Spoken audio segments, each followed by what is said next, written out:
Chicago, Growth of a Metropolis by Harold Meyer and Richard Wade, published by the University of Chicago Press.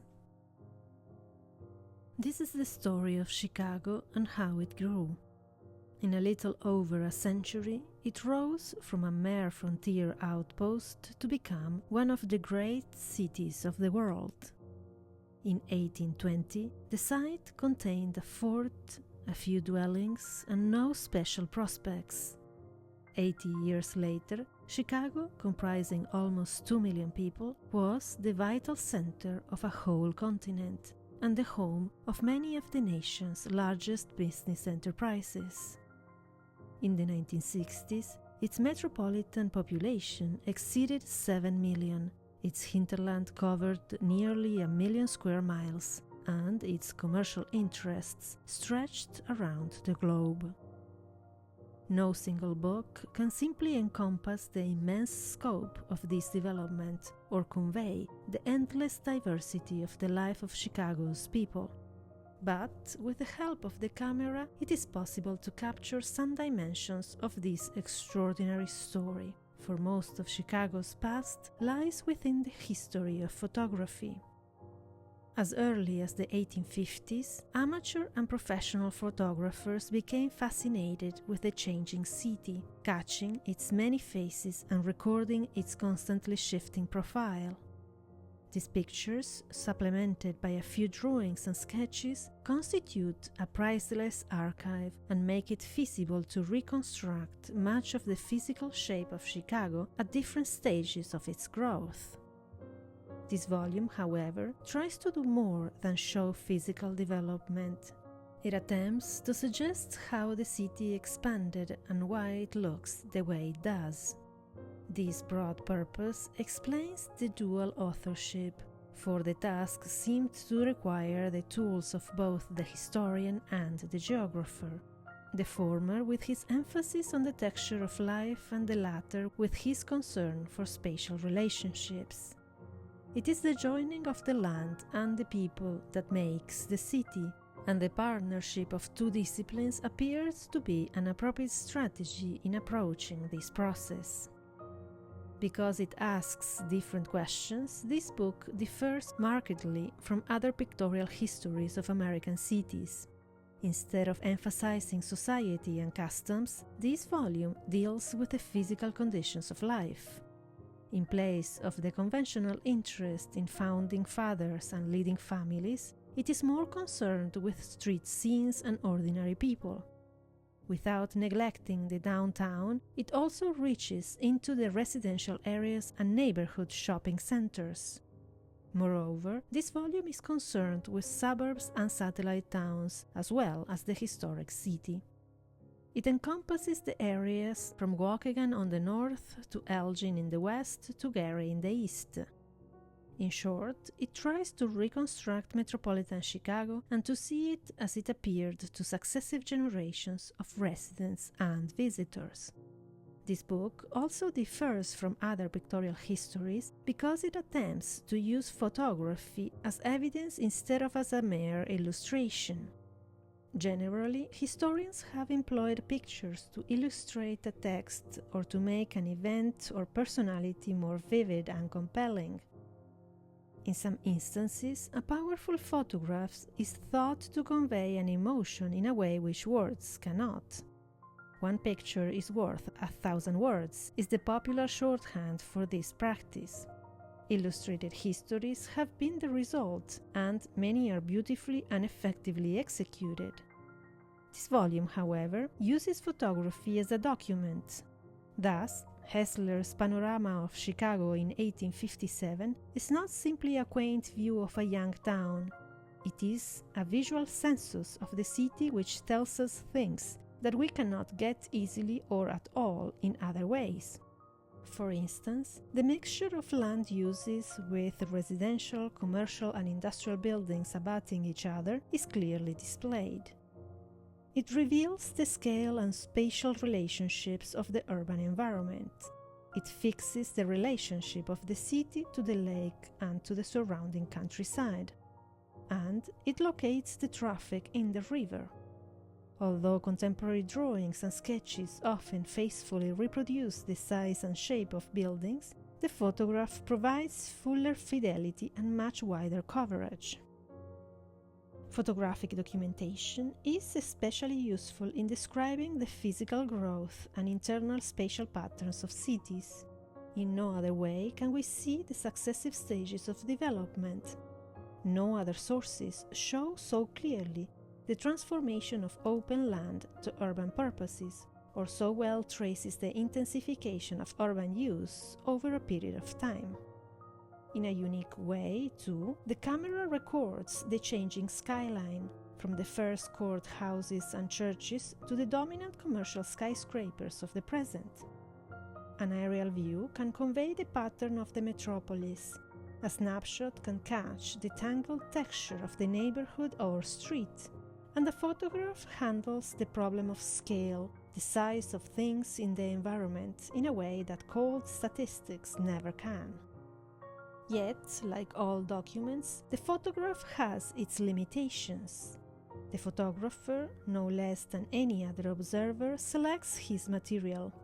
Out of an almost infinite range of possibilities, he chooses the subjects which interest him most. Thus, any one photographer will capture but a small part of a city's life. Even taken together as a group, photographers have missed many aspects of Chicago's past. While pictures of famous buildings are plentiful, shots of residential neighborhoods are not. Disasters are usually witnessed by many cameras. Routine events pass by unrecorded. Moreover, whole groups of people or sections of town are missed because no photographer found them interesting, found them significant. Immigrant areas, for example, are badly underrepresented in photographic remains. In addition to omissions, photographic documentation also contains the problem of bias. For the professional photographer, no less than the writer, tries to say something through his art. He might be outraged by bad housing, exhilarated by the skyline, awed by a new building, or appalled by the despoilment of the landscape. A picture, at least a good one, conveys more than it records. Perhaps the camera never lies, but the photographer does select. The finger that snaps the shutter may also write a message or grind an axe. Moreover, the limitations are technological as well as personal. The camera works best in strong light. Thus, photographers have preferred to avoid nights and overcast and inclement days. The reader will therefore be struck by the brightness of the Chicago that appears in this volume and will miss the city after sundown or in climatic duress. In addition, until recently, the long-time exposure of early cameras made it difficult to handle movement. Thus, the photographer went about his work when the traffic was lightest and when few people were around. The result is many shots of downtown streets with only an occasional vehicle or pedestrian. When people do appear, they are obviously on stage, holding a pose. Even modern photographers interested in recording the physical shape of the city often time their work to minimize moving objects. Another limitation of the use of photography as documentation stems less from the technology of the camera or the personal views of the photographer than from the frecklessness of historical preservation. Since photographers have been used only marginally by historians, few libraries and societies collected them systematically. Pictures surviving this neglect have only recently made their way into archives, and they are often the last items to be catalogued. Interest has increased recently, but the new concern largely has concentrated on the photographer rather than on the subject, on the quality of performance, not the coverage of important themes. Despite these handicaps, the sources of pictorial documentation are extensive and rich. Chicago is particularly fortunate, though nearly every city has more visual material than scholars realize. The Chicago Historical Society is the largest single repository in the city. Indeed, its collection of daily news pictures, containing nearly 100,000 items and covering the years from about 1900 to the mid-1950s, is one of the largest in the world. But local public libraries, community historical societies, photographic companies, and many ordinary citizens have thousands of pictures which have somehow survived and are available for scholarly use. For many topics, the problem is abundance, not scarcity, selection, not discovery. The choice of pictures in this volume was dictated by this concept of documentation. That meant choosing those which best conveyed our analysis of the growth of the metropolis. Thus, many good, even great photographs do not appear. Others bear the obvious mark of the amateur. Occasionally, it was even necessary to include pictures which do not reproduce well. Early panoramas are so rare and important that we have used them wherever possible, even where a panel was missing or the quality was uncertain.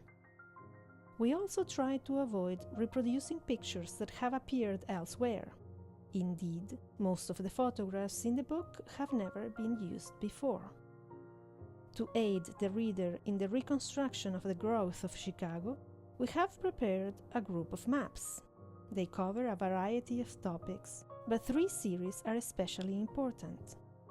One set depicts the growth of the city at each period of development. The built-up area is never the same as the formal municipal limits. In the 19th century, the developed part of the city was generally much smaller.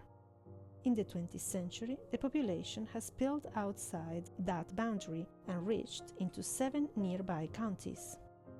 Another series of the harbor, canals and rivers, of the railroads, horse cars, trolleys, and of the streets and expressways emphasizes the role of transportation in the development of the city. Still another plots the concentration and dispersal of ethnic groups, as well as the growth of the Negro ghetto. A final note on the use of the word Chicago. We mean by Chicago the entire metropolitan area, not simply the legal municipal unit. The modern metropolis, with its central city, suburbs and satellite cities, is a single historic and geographic entity. Today, it is politically fragmented, but, in every other way, it constitutes a functional unit. All of its parts grew out of the same historical roots. Its present problems and prospects are interwoven, and all of its people will share a common future. At a time when so many see only a city divided between suburbs and central core, or between black and white, the historian and geographer feel it is important to emphasize the shared heritage of all who live in Chicago.